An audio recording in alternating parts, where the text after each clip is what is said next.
अस्सलाम वालेकुम एवरीवन। मैं हूँ आपकी होस्ट बुशरा अजीज। होप कि आप लोग सब खैरियत से होंगे, मज़े में होंगे और अपना बहुत सारा ख्याल भी रख रहे होंगे। और साग रोटी का एक और शो के साथ मैं हाजिर हूँ और उम्मीद करती हूँ कि आज का शो भी आपको बहुत बहुत पसंद आएगा।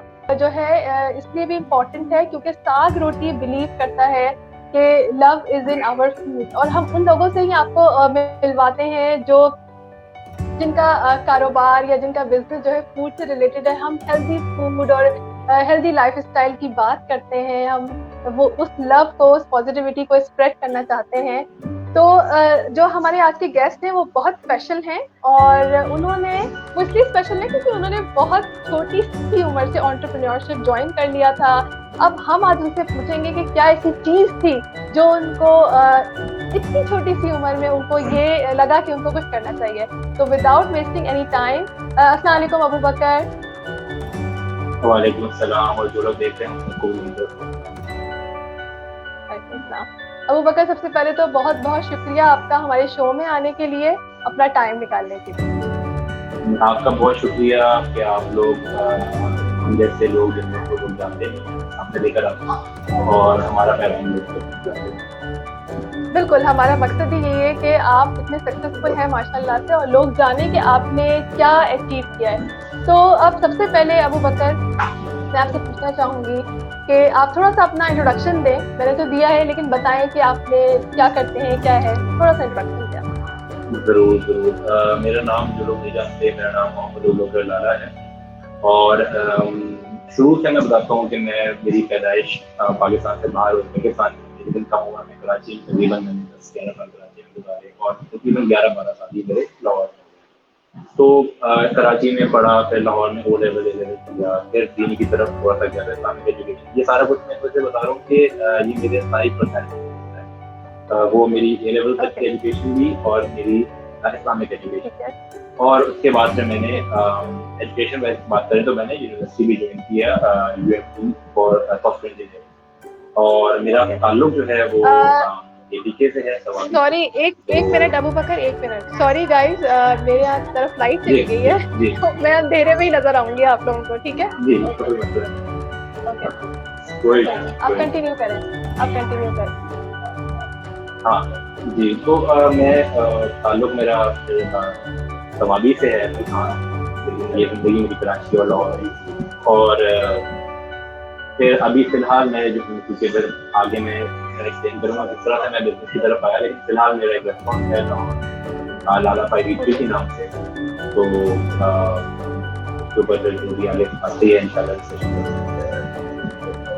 ठीक है, ओके। अच्छा, अब मैं आपसे ना एक सवाल पूछना चाहूंगी कि आपको ये फूड बिजनेस का ही आइडिया क्यों आया, और क्या ऐसी चीज थी, क्या ऐसी इंस्पिरेशन थी, क्या ऐसी ड्राइविंग फोर्स थी कि आपको ये लगा कि यार फूड का ही बिजनेस शुरू करना है?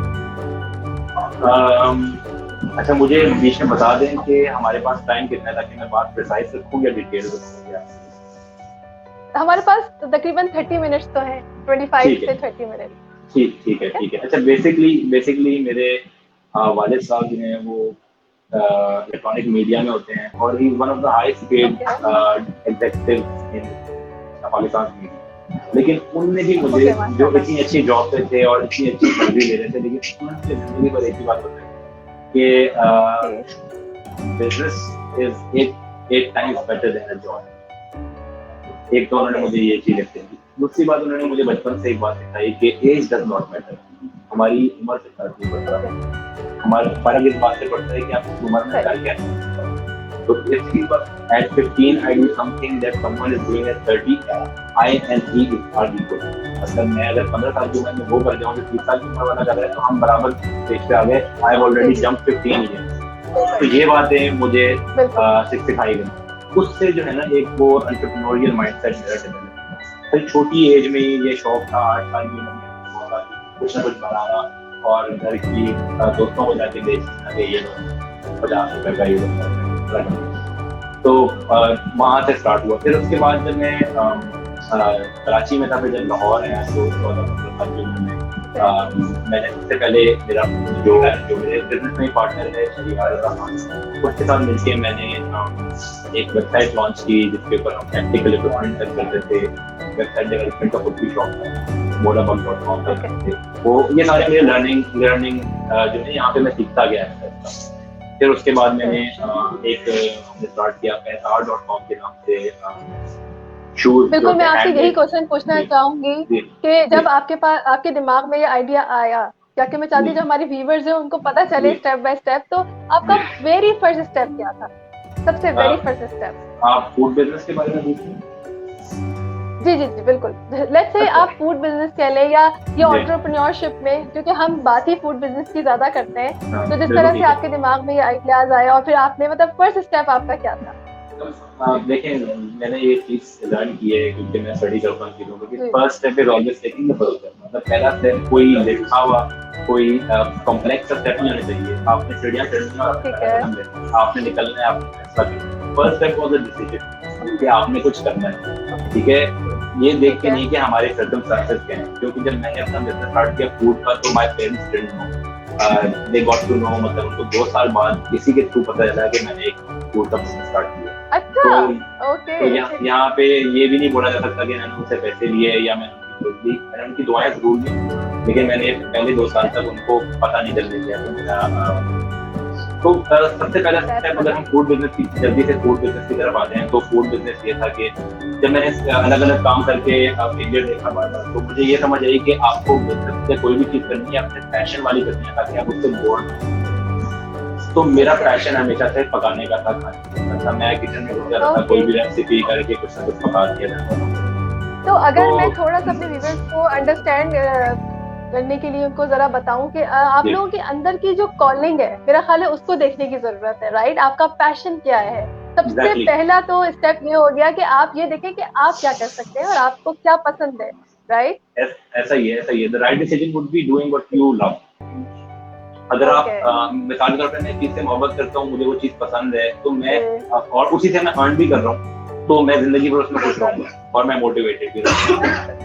तो ये एक मोटिवेशन थी कि मैंने कुकिंग का शौक सारा दिन यूट्यूब की रेसिपी आज भी देखने भी सिर्फ और सिर्फ खाना। तो ये हुआ कि मेरे पास जब मैंने स्टार्ट किया उस वक्त मेरे पास, क्योंकि मैंने आपको बताया कि मेरे पेरेंट्स वहीं था, तो मेरे पास मेरी जेब में मेरे पर्सनल अकाउंट में 25,000 पाकिस्तानी। बिल्कुल, ये तो एक ना जो ना $10 मिलियन वाला जो है क्वेश्चन है, जो कि मैं आपसे डेफिनेटली करूंगी कि आप वहां से वहां तक कैसे पहुंचे आप। तो उससे पहले लेकिन मैं आपसे अबू बकर ये पूछना चाहूंगी कि किसी भी बिजनेस का स्टार्टअप करने के लिए उसका विजन या उसकी स्ट्रेटजीज बनानी होती है। तो अगर कोई बिजनेस स्टार्ट करना चाहता है, नया है बिल्कुल, तो उसको क्या, उसका विजन क्या होना चाहिए, और आपका विजन क्या था जब आपने स्टार्ट किया था? तो देखिए, विजन तो बड़ा ब्रॉड है। विजन तो मेरा सिर्फ फूड के बिजनेस का नहीं है। विजन तो मेरा पर्सनली विजन ये था कि मैंने मल्टीपल बिजनेस के थ्रू एक ऐसी जगह तक पहुंचना है फाइनेंशियली एंड इन्फ्लुएंस, कि मेरा इतना इन्फ्लुएंस हो कि मैं देखिए दुनिया के अंदर बहुत सारे काम हो सकते हैं जब आपके पास इन्फ्लुएंस हो और आपके पास जब आप एक फाइनेंशियली स्ट्रॉन्ग बंदे होते हैं, से $1 मिलियनर और $1 बिलियनर, आप उन लोगों तक रसाई होती है जो दुनिया के अंदर तब्दीली ला सकते हैं। और आपके सामने दुनिया के अफ्रीकन ममालिक हैं, मुस्लिम कंट्रीज हैं जो बहुत ज्यादा मशहूर है। तो मेरा तो विजन वहाँ का है कि मैंने इंशाल्लाह एक दिन फाइनेंशियली और इन्फ्लुएंस उधर तक पहुँचने के मैं लोगों इंटरनेशनल लीडर्स और लोगों को इन्फ्लुएंस कर सकूँ दुनिया के अंदर वो करने के लिए जो हमें करना चाहिए। ये मेरा विजन था। तो ओके, आपका ये विजन था। Okay, please continue. अच्छा, तो बेसिकली अगर कोई भी जो बिजनेस स्टार्ट करना चाहता है, तो उसके अंदर उनको जाहिर के बाद सबसे पहले विजन एक ड्रीम, और मैं इसके ऊपर एक बुक भी लिख रहा हूँ जो मेरे 4 रूल हैं कामयाबी के: ड्रीम, बिलीव, हसल, ट्रेन। सबसे पहले ख्वाब है, तो हमें बेसिकली इंटरेस्टिंग जी, तो सबसे पहले हमने ख्वाब ऊंचा देखना है, हमने ड्रीम करना है। जिस तरह स्टीव हार्वी एक चैनल होस्ट है अमेरिका में, वो ये बात बोलते हैं कि dreaming the impossible is impossible. जो भी आपके जहन में जितना बड़ा और जितना ऊंचा ख्वाब और ख्याल आ सकता है वो पॉसिबल है, क्योंकि वो आपके जहन में आया। और देखिए तो मैं इससे आपकी बात को जरा एक चीज से कनेक्ट करूंगी कि मुझे लगता है कि हम भी एक ख्वाब का नतीजा ही है। आज हम इस दुनिया में जो है वो भी एक ख्वाब ही है, मेरा ये ऐसा मानना ही है, ठीक है ना। है, तो बिल्कुल ख्वाब तो बहुत जरूरी है, बिल्कुल ख्वाब देखेंगे, वो आइडिया आएगा तो ही आगे बढ़ पाएंगे। वंडरफुल। बिल्कुल तो ऐसा ही है। तो अपना विजन हमें खुद तलाश करना पड़ेगा, किसी को अपने पैशन से कनेक्ट करके। और किसी विजन को, मेरा ख्याल है, मैं ये नहीं बता सकता हूँ कि विजन क्या होना चाहिए, मैं ये जरूर बता सकता हूँ कि विजन ऊंचा होना चाहिए। और कोई विजन और कोई ड्रीम जो है वो इम्पॉसिबल नहीं है, मैं इतना बता सकता हूँ। इसी के ऊपर मेरा ख्याल है लोग जब अपने अंदर झांकेंगे, सेल्फ एनालिसिस और अपने आप को जानना बहुत ज्यादा जरूरी है। जब इंसान अपने आप को जान लेता है तो उसको अपना विजन, ड्रीम, अपना पैशन सब पता लग जाता है। जब वो पता लग जाएगा फिर इंसान की जिंदगी आसान है। ओके, तो अब आप जल्दी से हमें ये बता दीजिए कि 25,000 से आपने माशाल्लाह माशाल्लाह इतने ज्यादा पैसे बना लिए और आगे बढ़ गए माशाल्लाह से, तो ऐसे कैसे हुआ, ये सब जानना चाहते हैं। देखें ये वही वाली बात है। मैं किताबें वगैरह पढ़ता हूँ, तो एक बुक है think and grow rich by Napoleon Hill. इस बुक इस सेंचुरी का, जी, इस सेंचुरी का सबसे यूजफुल बुक बोला जाता है सेंचुरी, जिसको पढ़ के सबसे ज्यादा लोग कामयाबी की तरफ गए। उसके नेपोलियन हिल एक बात बोलता था कि आपका जो प्रोसेस है वो चेंज हो सकता है, आपका जो तरीका है वो गलत हो सकता है, लेकिन आपका विजन जो है वो कभी चेंज नहीं हो सकता है। जब आपका मिशन क्लियर होगा, आप फिर तरीके बदलते रहेंगे, आप मुश्किलों से गुजरेंगे, लेकिन in the end you find the right way, क्योंकि आपका विजन और मिशन जो है ना वो बरकरार है। तो शुरू में यही था कि मैंने, जी अच्छा अबू बकर से मैं सवाल करना चाहूंगी। अक्सर लोग, आप बिल्कुल ठीक बात कर रहे हैं, लेकिन अक्सर लोग वही वाली बात है ना कि हमारा इसका मतलब जो पैराडाइम है, जो वो बात करते हैं, क्योंकि मैंने भी ये बुक पढ़ी है और इट्स अ वंडरफुल बुक, तो उसमें वो कहते हैं कि आपको अपने जो थिंकिंग पैटर्न है उसको चेंज करना पड़ेगा, क्योंकि अक्सर लोग ऐसा भी सोचते हैं, एग्जैक्टली एंटरप्रेन्योरशिप पे आते हैं मगर उनको ये लगता है कि वो तो कामयाब ही नहीं होंगे, वो हमेशा फेल होंगे। तो सबसे पहले मुझे लगता है कि हमें अपना फेथ पे जरा फोकस करना चाहिए कि yes we can do that, उसके बाद ही फिर मुझे लगता है कि हम आगे बढ़ सकते हैं किसी भी चीज में। एग्जैक्टली, जिस तरह मैंने शुरू में बोला कि मैं जो बुक लिख रहा हूँ उसका नाम dream believe hustle train.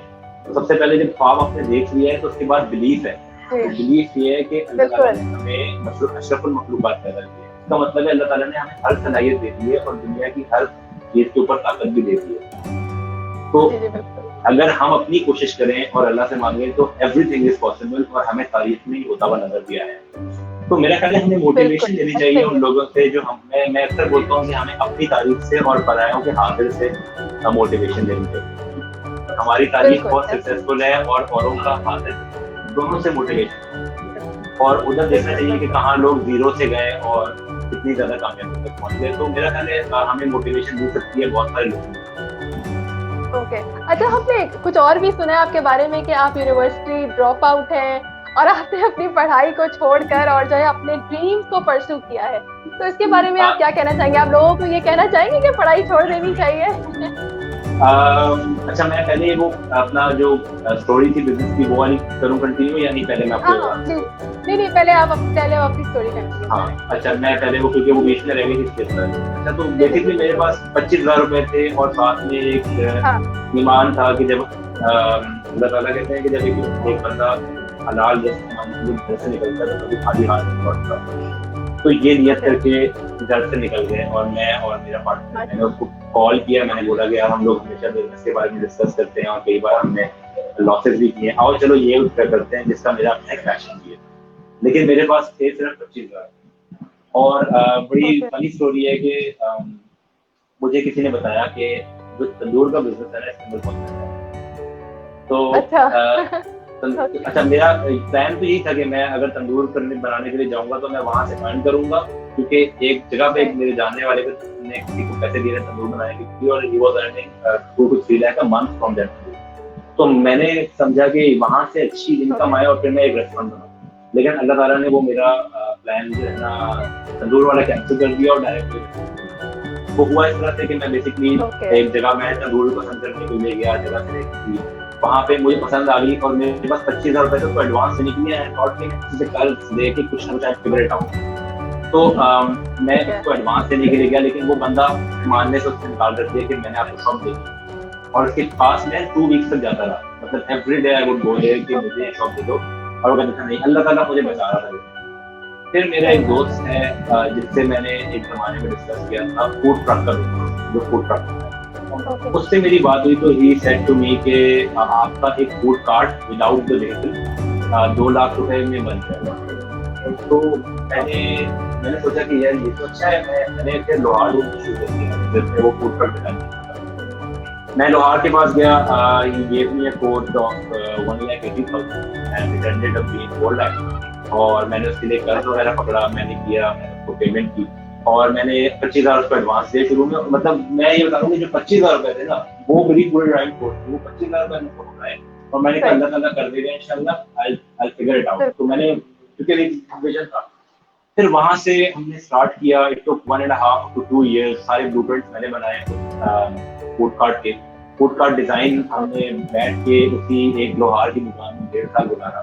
Every day would go there कि वो एक टांका लगाते हुए, और वहां से फिर हम निकले। उसके लिए हमने फिर सीधा कर्ज ले लेके जीप परचेज किया। फिर अब हमने फूड ट्रक बना लिया। इट वाज अच्छा अबू बकर एक क्वेश्चन है इसी में से कि उस टाइम पे आपको ये नहीं एंजाइटी या इस तरह की कोई चीज नहीं हुई कि कर्जे ले रहे हैं, अभी कोई वापसी कुछ भी नहीं हो रहा है, तो ऐसी कोई फीलिंग्स आई थी उस टाइम में, फेयर वाली फीलिंग? जी मैं बताता हूँ, इसके बाद आई थी। बेसिकली जब हमने 1.5 साल वहाँ गुजारने के बाद हमने उस at that time it was called Lala burgers and fries, Lala burgers and fries, ठीक है, ये उसका नाम था। तो क्योंकि मैं अपने आप को स्टेज नेम के तौर पे लाला बोलता था, दोस्त मुझे लाला बोलते थे, तो बताया थे, और वो कॉमन सा नाम भी था, सब लोगों को पता था कि कोई लाला बोलता। तो हमने बेसिकली लाहौर में ईडन सिटी के एरिया है जहाँ पे हमने जाके वो पहले दिन को फूड ट्रक पार्क, और वी हैड लाइक 10-12,000 रुपीज जिससे हमने प्रॉप परचेज किया। और हमारे पास इतना बजट नहीं था कि हम कोई एम्प्लॉय रख पाते, तो मैं और मेरा पार्टनर हम खुद कुक करते थे, हम खुद सर्व करते थे, और हम लोग रास्ते से सीखते थे, और हम लोग प्रॉप परचेज करते थे, तो हमारा पूरा दिन, और उस पर मेरी इंडस्ट्री भी चल रही थी। तो ये हुआ कि, लेकिन एक उस दिन असलियत सामने समझ आई हमें कि पाकिस्तान के अंदर कभी कभी आपको मुश्किल फेस करनी पड़ती है when you do not have the right connections और रेफरेंसेस। लेकिन मैं यही बताना चाहता हूँ, मेरा ये क्वेश्चन होगा आपसे, बिल्कुल मेरा ये क्वेश्चन भी होगा आपसे कि कौन सी ऐसी चीजें हैं जो आपने वो मुश्किलात फेस की है जो आप चाहेंगे बताना? तो बेसिकली हुआ ये कि जब हम लोग यूनिवर्सिटी में पास किया तो हम लोग उस वक्त अपने कनेक्शन को नहीं यूज कर रहे थे। मेरे पेरेंट्स को नहीं पता था, मेरे पार्टनर के पेरेंट्स बिजनेस को उसको सपोर्ट नहीं कर रहे थे, वो कह रहे थे आप एजुकेशन पे फोकस करें, कारोबार। तो हम दोनों के पास हमारी जो थी ना, वो जो कनेक्शन होते हैं वो नहीं थे। तो बेसिकली हमने जब पार्ट किया तो वहाँ पे हमें सिक्योरिटी वाले तंग करते थे, हम लोग भी रेडी टू पे रेंट, हम लोग, लेकिन वो हमें तंग कर रहे थे, वो बेसिकली यार एक्सपर्ट चाहते थे। तो हम लोग 3 दिन सिर्फ वहाँ पे ऑपरेट कर सकते हैं, और हमारे इंस्टाग्राम के अकाउंट पे सारा प्रूफ भी मौजूद है। जिस दिन हमने लॉन्च किया और एग्जैक्टली आफ्टर 2 to 3 डेज हमने वहाँ पे नोटिफिकेशन लगाया था कि वी आर तो exactly after 3 days while we spent 1.5 year in workshop and everything, और सारी क्वारी करने के बाद हम सिर्फ 3 दिन ऑपरेट कर पाए। और उसके बाद हम लोग के पास ना पैसे बचे कि हम इसको कहीं और ले जाते, और ना हमारे पास कोई रिसोर्सेज थे नहीं। फिर वो आप जो एंजाइटी वाली बात करनी है, फिर एंजाइटी क्या अभी होगा क्या, व्हाट नेक्स्ट? हाँ, तो वो बेसिकली अब क्या होगा? वो जो एक फूड ट्रक था वो हमने एक जगह रेंट करके वहाँ पे पार्क कर दिया, और हम लोग महीने पैसे जमा करते थे और उसका रेंट पे कर देते थे और पैसे नहीं। तो it was park there for exactly 7 महीनों तक वहाँ पार्क रहा। और फिर हमें ये रियलाइज हुआ 7 महीनों के अंदर बहुत ज़्यादा डिप्रेशन थी, घर में नहीं बैठते थे। लेकिन मैंने और मेरे पार्टनर ने डिसाइड कर लिया कि हमने हर दिन घर से बाहर निकलना है, even if we do not know what to do. तो हम बेसिकली बाहर निकलते थे, और उनके रिलेटिव्स का एक फ्लैट था जहाँ बैठ के हम लोग सोचते रहते थे कि अब क्या करें, या फिर सर पकड़ा होता था और डिप्रेशन में होते थे। तो मेरे घर वाले बताते हैं कि वो इतनी ज्यादा एंजाइटी थी मुझे कि मैं एक तो बात नहीं कर रहा था। फिर मैं वो मेरे घर वाले कहते हैं जब मुझे डिप्रेशन ज्यादा होती है मैं स्लीप वॉकिंग करता हूँ। तो मैंने एक दिन रात को सर दीवार पे मार दी, और मैं सुबह मेरा सर फूला और मेरे सर में दर्द हो रहा है। मेरी घर वालों ने कहा कि आपने रात को सर दीवार पे मार दी। तो वो इतनी ज्यादा डिप्रेशन थी। बकर मुझे एग्जैक्टली कहीं ना कहीं मुझे ये समझ आता है कि जब भी आप कोई ऐसा काम करते हो, it's a part of your journey, don't give up, this is what मुझे समझ आया। एग्जैक्टली देखिए, किसी भी चीज को 2 तरीकों से रखा जा सकता है, either it is a test और इट इज अजाब जिसको बोलते हैं। हैं, या इम्तिहान होगा या अजाब होगा। अगर हम अजाब के तौर पे ले लेंगे तो हमें नुकसान हो जाएगा, और अगर हम इम्तिहान के तौर पे ले लेंगे हम पास करके आगे बढ़ जाएंगे। तो हमारे जहन में ये था कि अल्लाह का इम्तिहान। तो बस ये नियत थी कि हमने हर दिन घर से निकालना। तो फिर अल्लाह ताला ने रास्ते निकाले, वी गॉट सम मनी। फिर हमें वहाँ पे ये रियलाइज हुआ, हमारा जो फूड ट्रक के आगे की व्हीकल थी वो हमने सेल आउट की, और उस कार्ड को हमने एक खाली प्लॉट में पास किया। उस खाली प्लॉट के अंदर वहाँ पर भी हमारे पास लिमिटेड एक्सपेंसेस थे, उसके ऊपर खर्च करना। हमारे पास मेरे ख्याल 50-60 हज़ार रुपए थे कि हम उधर लगाते, उसको डेकोरेट करने के लिए चेयर पर। हमने वहाँ पे इस तरह काम किया कि हमने ना तो कोई मजदूर बुलाया। फॉर एग्जाम्पल वो वहाँ जमीन जो थी वो जो रोड से 1 फुट नीचे थी, तो अगर बारिश हो जाती तो पानी रुक जाता। तो ये मैं सिर्फ थोड़ी सी डिटेल बता रहा हूँ। तो हमने बेसिकली क्या क्या फेस किया आप लोगों ने? तो हमने बेसिकली 2 ट्रक मिट्टी के मंगवाए, लेकिन मजदूर नहीं बुलाया। मैंने और मेरे पार्टनर ने, हमने खुद जमीन लेवल की, बेचने वगैरह, हमने खुद वहाँ पे घास लगाई। तो ये मेरे ख्याल में ये पैशन था, ये एक वो था, लगन थी कि भाई गिव अप नहीं करना है, करके दिखाना है। तो ऐसा ही है, अगर आप कोई भी काम करना चाहते हैं तो आपके लिए वही वाली बात है, पैशन बहुत जरूरी है। ऐसा ही है। देखिए उस वक्त 2 चीजें बहुत ध्यान देती थी। एक तो ये था कि हमने करना ही है, कोई चीजें नहीं रोक सकती, किसी काम से शर्माना नहीं। अगर जाके नाली भी बंद हो जाए गटर की तो उधर हाथ डाल देंगे। 2 बातें थी, एक तो ये था किसी काम से शर्माना नहीं था, और दूसरा ये था कि फ्यूचर में आप मेरा इंटरव्यू दे रही हैं, आपको मैं ये तो बता सकूं कि मैंने किया क्या, क्योंकि स्टोरीज मैटर करती हैं। जब आपने कुछ अनोखा किया होता है तो कल को बताने में मजा आता है। बिल्कुल ऐसा ही है, और हम आपकी स्टोरी ही सुनना चाहते हैं। तो बस वहाँ से स्टार्ट किया, और हमारा सबसे बड़ा हमें फायदा ये था कि हम लोग अंदर डायरेक्ट डील करते थे, हम कुक भी खुद करते थे, हम सारा कुछ खुद करते थे। तो हमारे कस्टमर से कनेक्शन बन गया, वी बिकेम अ फ्रेंड। और उधर से हमें एक वहाँ पे फिर अल्लाह ताला ने एक रास्ता बनाया कि वो लाइन का बनने दी थी, और we wanted to expand as well. तो even though we did not have enough funds, हम लोग वहाँ प्रॉफिट कर रहे थे, लेकिन हमारे पास इतना फंड नहीं था कि हम हमारा जॉर्ज टाउन में 10 मिलियन इतना सेटअप लगाने का हमारे पास बजट नहीं। तो हमारे कस्टमर्स में से हमें इनिशियल कस्टमर्स में से हमें हम लोग इन्वेस्टर ढूंढना शुरू किया, क्योंकि एंटरप्रेन्योरशिप का मतलब ही ये है, आपने जरूरी नहीं है कि अपना पैसा लगाना, आपने अपना विजन पैशन शो करना है, प्रूव करना है, and people will invest in you.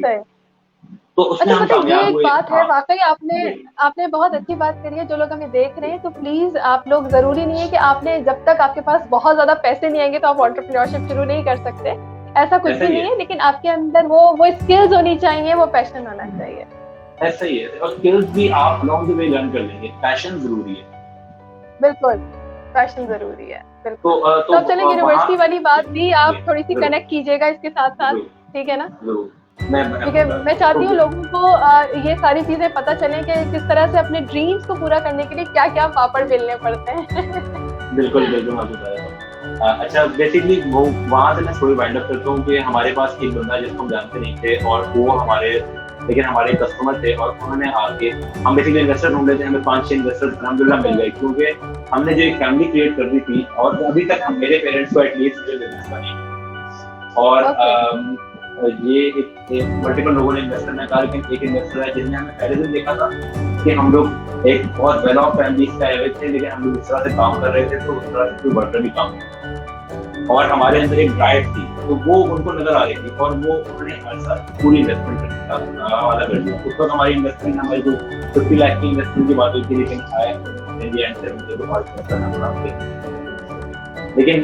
मतलब वो वहाँ स्टोरी आई, और हम लोग फिर आ गए जॉर्ज टाउन में, और फिर हमने रीब्रांड किया, now we are Lala pie eatery. Okay, तो आपका रेस्टोरेंट का नाम क्या है, जरा लोगों को बताइएगा, बड़ा यूनिक सा है। जी, लाला पाई ईटरी। अब उसकी भी मतलब वो बना इस तरह से कि वो लाला burgers and noodles fries, and then we started French Italian cuisine हो रही है, तो उधर से वो नाम सेलेक्ट नहीं कर रहा था, तो हमें वो लाला की भी रखनी थी बैकग्राउंड में, और फिर हमने उसको फ्रेंच इटालियन की तरह की फील, तो हमने उसको लाला पाई ईटरी कर दिया। तो हमारे सिर्फ लाला पाई ईटरी, जो नया बंदा सुनेगा उसको लाला पाई ईटरी सुनाई देगा, लेकिन हमें वो पूरी कहानी नहीं बताई। ओके, पूरी हर चीज कहते हैं ना, हर चीज के पीछे कोई ना कोई होता है, उसका बैकग्राउंड होता है। अच्छा, मुझे यही पता चला बकर कि आपने you got married when you were only 18 years old, तो ये इन सब चीजों का अमल दखल कितना हुआ? किस्मत का कुछ होता है, आप बिलीव करते हैं इसमें? किस्मत तो बेशक होती है, लेकिन अगर हम लोग ये मैरिज के ऊपर बात शुरू करें तो हमें एक और इंटरव्यू करना पड़ेगा। लेकिन ये है कि मेरा अच्छा, इसमें एक बहुत प्यारी सी बात है बिफोर वी मूव ऑन के मेरे उस्ताद हैं, उन्होंने मुझे बताया था कि तकदीर तो हमारी लिखी हुई होती है, लेकिन किस्मत को हम बना सकते हैं अपने अमाल से। ऐसा ही है। तो यू हैव द चॉइस, अल्लाह ताला ने आपको एक चॉइस दी है। देखिए मेरी हमारी फैमिली के अंदर जल्दी काफ शादी हो रही। मेरे कजन की शादी जो हुई है वो 29 की एज में हुई है। इससे कम एज में मेरी फैमिली में आज तक शादी नहीं हुई। लेकिन हालांकि मैं पठान फैमिली से हूँ, लेकिन मेरे अबाव अजदाद की भी जल्दी कर रहे हैं। ये मेरा एक शौक था और मैंने बहुत कम एज में 14-15 साल की एज में अपने फैमिली अपने पेरेंट्स को बताना शुरू कर दिया कि मेरी शादी आपने जल्दी कर, क्योंकि देखें शौक और मोहब्बत दोनों। तो बेसिकली लेकिन असल जो बात थी वो शौक ये था कि देखिए मैं सक्सेसफुल बंदा बनना चाहता हूँ दुनिया में भी और आखिरत। शादी ने मुझे दुनिया में मदद करनी थी और आखिरत में। रीजन भी है, देखें इंसान की जिंदगी के कुछ स्टेप्स हैं जो हर इंसान ने लेने हैं। अगर एक बंदे ने 30 की एट द एज ऑफ 30 शादी करनी है और मैंने 18 में कर ली है, तो इसका मतलब है कि I have just jumped 12 years of my life. या रिस्पांसिबिलिटीज एवरीथिंग, एग्जैक्टली मैंने 12 इयर्स जंप कर लिया। अगर एक बंदे ने 32 में फादर बनना था और मैं 20 में बन गया, तो आई जस्ट जंप 12 इयर्स। ठीक है, तो it was one of the steps. और मेरा जो पहला जो ये फूड का बिजनेस सक्सेसफुली स्टार्ट हुआ ही मेरी शादी के बाद से। मैंने बहुत चीजों के, लेकिन ये शादी के बाद का था जो एक सक्सेसफुल चल रहा था। मेरे वालिद साहब ने मुझे कहा हुआ था कि आप पढ़ें और आई प्रोवाइड, आप खाने पीने की फिक्र ना करें, लेकिन मैं चाहता था कि मैं खुद करूँ। तो बस एक था आपको। हाँ, तो शादी का अमल दखल बिल्कुल होता है और एक मोटिवेशन होती है, और आपको एक लाइफ पार्टनर की जो मोहब्बत है ना वो बहुत जरूरी है। देखिए हम लोग बेसिकली हमारा कल्चर है कि हम लोग बहुत देर शादी करते हैं, लेकिन मेरा ख्याल है कि 16, 17, 18, 20 ये वो एज होती है जहाँ पे आपको एक वाइफ की मोहब्बत चाहिए जो कि आपके जिंदगी के अंदर एग्जिस्ट नहीं कर रही है। वो एक गैप होती है खराब, और उसको फिर people find the wrong way. तो यहाँ पे आप कह सकते हैं कि आपकी सक्सेस का जो कहते हैं ना, हर सक्सेसफुल आदमी के पीछे एक औरत का हाथ होता है, तो आपकी बीवी का हाथ है। बिल्कुल बिल्कुल, मेरा उसका मेरे पीछे हाथ है, मेरा उसके पीछे, दोनों एक दूसरे को सपोर्ट करते हैं। बिल्कुल। हाँ, जिस तरह आप कह रही थी कि जो किस्मत के ऊपर आप बिलीव करते हैं, तो बेशक किस्मत होती है, लेकिन उसमें मेहनत जरूर होती है। तो लॉजिकल है सारी किस्मत। जैसे कि जब मेरी शादी हुई तो मुझे पर रिस्पॉन्सिबिलिटी आई। जब रिस्पॉन्सिबिलिटी आई तो मुझे फिक्र हो गई। हालांकि मेरे पेरेंट्स में सपोर्ट करने को तैयार थे, लेकिन मुझे फिक्र हो गई कि मुझे कुछ करना है, तो उसकी किस्मत से मैंने पहले बिजनेस स्टार्ट किया। फिर जब मेरा पहला बेटा हुआ तो मैंने अपना सेटअप लगाया बर्सी रोड पे, जो मेरा फूड का कार्ट वाला था। और मेरा अल्हम्दुलिल्लाह अभी 7 दिन पहले ही मेरा दूसरा बेटा हुआ, आज अकीका था उसका। तो उसके कांग्रेचुलेशंस। Thank you. तो ये किस्मत है, मतलब ना, जाहिर सी बात है, आप वहाँ से दूसरा सेटअप पे आए और अब हम लोग इंशाल्लाह आगे बढ़ रहे हैं। हमने नए प्लान कर रहे हैं, तो मेरा एक और बेटा आ गया। और मुझे लगता है अबू बकर की किस्मत भी जब साथ देती है, जब आपकी नीयत साफ हो, आपका पैशन हो, सच्ची लगन हो, तो ये सब होना बहुत जरूरी है। अगर आपकी नीयत साफ नहीं है तो डेफिनेटली फिर आपकी किस्मत भी आपका इसी तरह ही साथ दे रही होती है। तो अगर हम अपने शो को वाइंड अप करते हुए, मैं आपसे एक आखिरी क्वेश्चन पूछना चाहूंगी कि आप एडवाइस क्या देना चाहेंगे जो हमें देख रहे हैं, जो भी इस बिजनेस में आना चाहते हैं, एक आइडिया ही है या उनका एक ख्वाब है, जैसे आपने ख्वाब से बात स्टार्ट करी थी, तो उनको क्या करना चाहिए? तो आप क्या एडवाइस देंगे हमारे व्यूअर्स को? एडवाइस मेरी ये है, मतलब उसमें सबसे पहले एडवाइस है कि जो पहले आपने बात की उसकी, इधर मैं क्योंकि सोशल मीडिया, इंस्टाग्राम, ट्विटर वगैरह के ऊपर, तो एक बात तो ये कि जिस तरह किस्मत की बात हुई, देखें good luck only works if you work hard. ठीक है, मतलब ठीक है, you define your own luck. ठीक है, number 2, hard work only works when your mind works harder than your own. Exactly, मैं इसी बात पर बिल्कुल कहना चाह रही थी और आपने कह दी है बात। जी, मेहनत करनी है, लेकिन देखिए मेहनत तो एक बेचारा मजदूर भी कर रहा है जो बहुत ज्यादा कर रहा है, जितना वो सरिया तोड़ रहा है, लेकिन उसकी बॉडी काम कर रही है, उसका ब्रेन काम नहीं कर रहा। और ये वो मशीन है हमारे दिमाग की जो हमें बाकी एनिमल्स से अलग करती है। यही हमें अशरफुल मखलूकात बनाती है। ठीक है, तो ये दिमाग यूज करना है। और इसके अंदर फिर अगर आप जो एडवाइस की बात करेंगे, मैं यही बोलूंगा कि डरना नहीं है किसी से, किसी के लिए कुछ नहीं करना। नंबर 1 बात, आपने हर बात ये बात सामने रखनी है कि आप दुनिया में किसी के लिए कुछ नहीं करेंगे सिवाय अपने लिए या अल्लाह के लिए। ओके, ठीक है। जब हमारे ऊपर सोसाइटल नॉर्म्स प्रेशराइज करते हैं हमें, देखें जिस तरह एजुकेशन के पीछे बात है, it is all about self awareness. मुझे पता था कि मुझे यूनिवर्सिटी फायदा नहीं देती थी क्योंकि I was a software engineer from before university. मैं 12 साल से वेबसाइट डेवलप कर रहा हूँ, अपने शौक से खुद स्टडी करके। तो उस तालीम के लिए मुझे यूनिवर्सिटी की जरूरत नहीं। ये मेरे लिए एक डिसीजन था जो कि ये भी मैंने छुपा के अपने पेरेंट्स से किया और फिर उनको पता चल गया, क्योंकि ये एक हमें छुपाना पड़ जाता है सोसाइटल नॉर्म की वजह से। लेकिन अल्हम्दुलिल्लाह मेरे parents at the end of the day support किया हर चीज में। तो नंबर 1 बात ये बोलूंगा कि आपने डरना नहीं है किसी से। हमारे फ्रेंड कहते हैं घबराना नहीं है। तो सबसे पहली बात यह है कि हमने घबराना नहीं है, घबराने से नुकसान। और मैं एडवाइस ये कि देखें, आप ऊंचा ख्वाब देखना है और ऊंचा ख्वाब देखने के आपके लिए आपको स्टडी करना पड़ेगा लोगों को। जिस तरह हम नमाज पढ़ते हैं और हर नमाज के अंदर एक जुमला आता है कि उन लोग अल्लाह हम उन लोगों के रास्ते में चला जिनको तुमने कामयाब किया और उन लोगों के रास्ते में चला जिनको पर तुम्हारा गुस्सा है। तो हमें ना उन लोगों के रास्ते में चलना है, अपने दीन के लिए भी और दुनिया के लिए।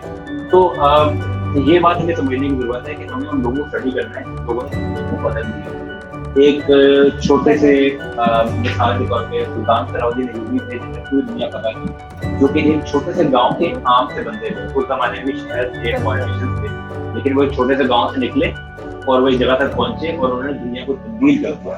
ठीक है, तो हमें ख्वाब इतना ऊंचा देखना चाहिए कि हमें खुद शर्म आ जाए कि ये कैसे अचीव होगा, इतना अचीव। और जब किसी को आप वो ख्वाब बताएं, अभी भी अगर मैं अपना ख्वाब ओपनली किसी से डिस्कस करूं तो उसको हंसी आ जाती है कि यार ये इतना अचीवेबल ख्वाब है, लेकिन आई बिलीव इन इट। ठीक है, तो number 1 is dream, number 2 is believe. Exactly, ठीक है, बिलीव अल्लाह ताला पे बिलीव कि अल्लाह ताला ने जो करता है वो खुदा करता है, इंसान कुछ नहीं कर सकता। जब ये बिलीव हमारा स्ट्रांग हो जाएगा तो जन्नत दुनिया में हो जाएगी, क्योंकि जन्नत के अंदर रीजन नहीं है, कुछ भी मांगे मिल जाता है। तो if you believe in the terms ला हौला वला कुव्वत इल्ला बिल्लाह, कि कोई ताकत नहीं है, कोई कुव्वत नहीं है अल्लाह के अलावा, तो दुनिया के अंदर हमें जन्नत मिलना शुरू हो जाएगी। तो और अल्लाह ने हमें सलाहियत दी है अशरफुल मखलूकात पैदा की, और बार-बार ये बोला है कि आपको अल्लाह ताला ने तमाम मखलूकात पे कादिर कर दिया। तो इसका मतलब है कि दुनिया की कोई भी जो टाइम एंड स्पेस है, ये भी अल्लाह ताला की एक मखलूक है, और ये कामयाबी और नुकसान भी अल्लाह ताला की। तो अल्लाह ताला ने जब हमें कादिर कर दिया ऑलरेडी, अल्लामा इकबाल कहते थे कि खुद ही ऊपर बुलंद इतना कि हर तकदीर से पहले खुदा बंदे को पूछे बता तेरी बता। तो वो यही बात बोल रहे हैं कि आप बिलीव इतना स्ट्रॉन्ग कर लेना है कि अल्लाह ताला आपकी मर्जी से आपकी तकदीर है।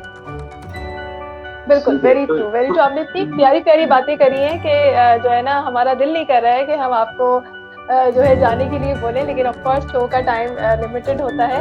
और आपकी इसी बात से मैं हमारे शो का भी जो है ना इख्तिताम करूंगी कि जिस तरह से आपने बोला कि अशरफुल मखलूकात बनाया अल्लाह ताला ने, हमें सबसे अफजल हमें बनाया है।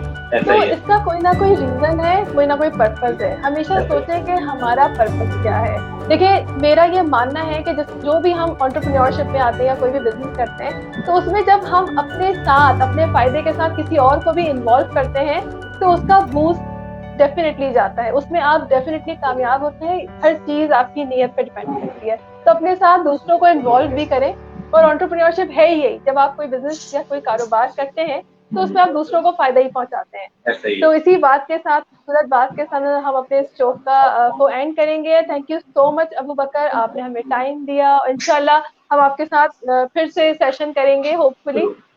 ये बहुत सारी अच्छी बातें हैं जो हमें आपसे और भी करनी है इंशाल्लाह। और thank you so much Abu Bakar. आपका भी बहुत शुक्रिया कि आपने इनवाइट किया और ये मौका दिया लोगों को। थैंक यू, अल्लाह हाफिज़।